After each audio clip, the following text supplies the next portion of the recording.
All right, guys. So just like we would normally do in the beginning of a lesson, I'm going to go ahead and read you the text out of the textbook and kind of drop some bits and pieces of information on there to expand on the text. So here we go.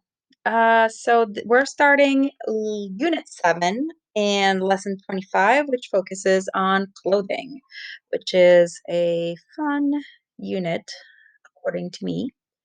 All right, so French people like to look good. Young people are generally well informed about fashion and trends. They like to be in style even when if their clothes are casual and not too expensive. Many well-known fashion design houses started in Paris. Christian Dior, Chanel, Yves Saint Laurent, Pierre Cardin, Sonia Rykiel. So we just got done, not just, but back in February, we had a lot of awards on television, like the Globes, the Oscars, the Grammys. There's a whole like few weeks there where every like couple of Sundays there's an award show on.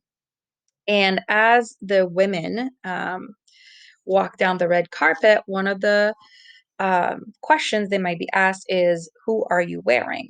And they focus mostly on women because men will just wear a tux and all look the same, but gowns can be very extravagant and look very different from one another.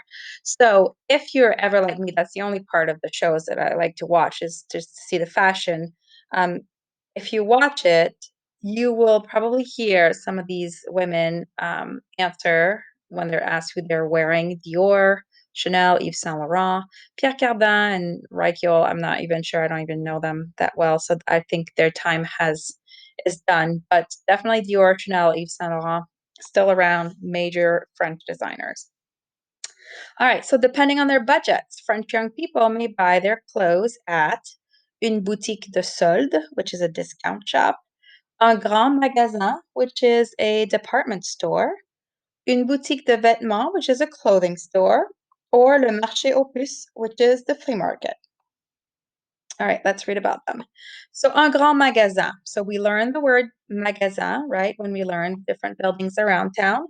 So, un grand magasin kind of refers to a big store with departments. So, that's how we can kind of make a connection here.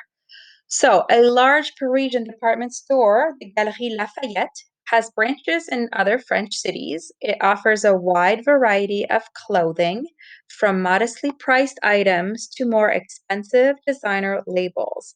So, you see here, this is actually a picture of the Galerie Lafayette, oops, which is a department store. You see the different levels. Now, this is a very like fancy kind of department store. Like in Plattsburgh, we're used to, Kohl's or J.C. Penney. Those would be our department stores. I know we have Target that has different departments, but we're not talking like superstores where you can buy groceries and toys and all that. But mostly like a department store that focuses on clothing. But anyways, you see the different levels. You see like there's a jewelry department, probably a makeup and perfume department. Then there's probably a whole level for women's fashion, men's fashion. Looks like maybe, I don't know, it looks like maybe a shoe department here. I'm sure there's a kids department. Household items too. So in the United States, we used to have in Burlington a Macy's. So that would be comparable to that. Or in bigger cities, if you watch movies or if you've been to New York City, like Saks Fifth Avenue, Bloomingdale, those would be examples of department stores that are equivalent to the Galerie Lafayette.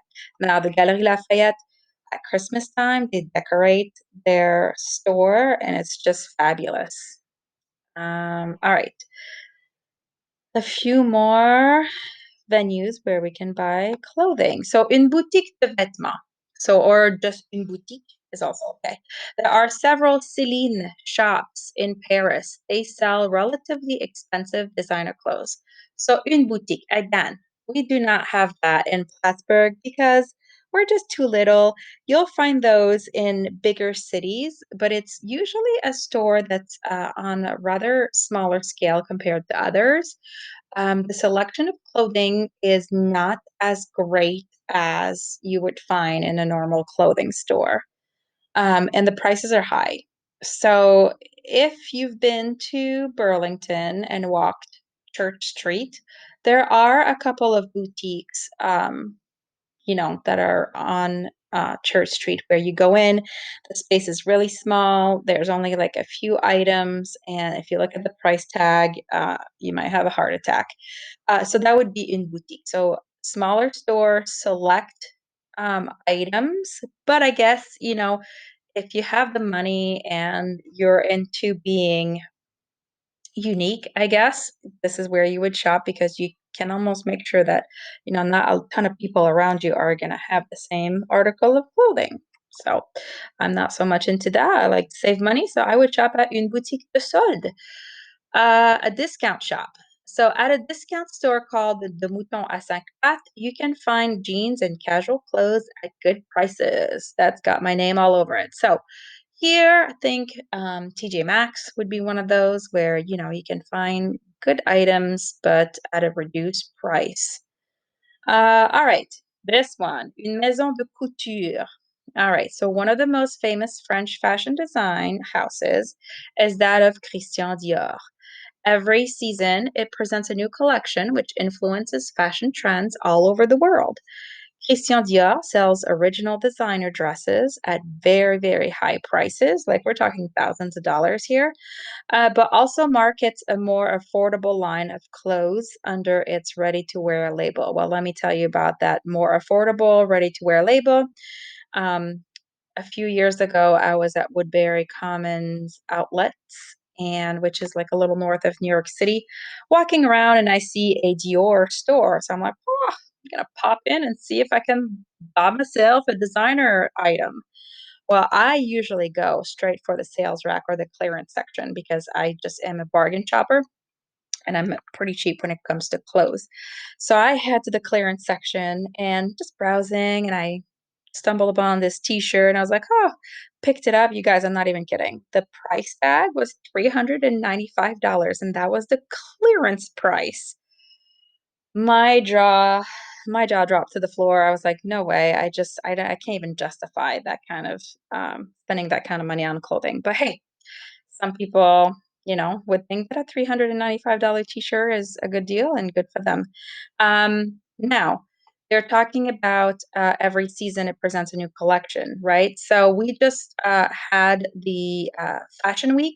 So Fashion Week takes place in big places, in big cities all over the world. Like there's a New York Fashion Week, a Paris Fashion Week. I believe there's one in Milan also. So when they present clothing in those fashion weeks, so this in the spring, they present the trends for the fall. So it kind of like is showing what's going to be in fashion in the fall. And then they have another fashion week in the fall where they present the trends that are going to be upcoming in the spring. So kind of like if you like to be, up to date on your fashion. Again, not anything I'm particularly uh, into. I like to be comfy, look decent, but I'm not into the trend. Usually I come in like later into the trends, like a year later. I'm like, oh yeah, this actually looks good now. And I start wearing it. I don't know. Anyways, finally, le marché aux puces. So the flea market. So this literally translates to flea market. So marché is market. Puce is the word for flea.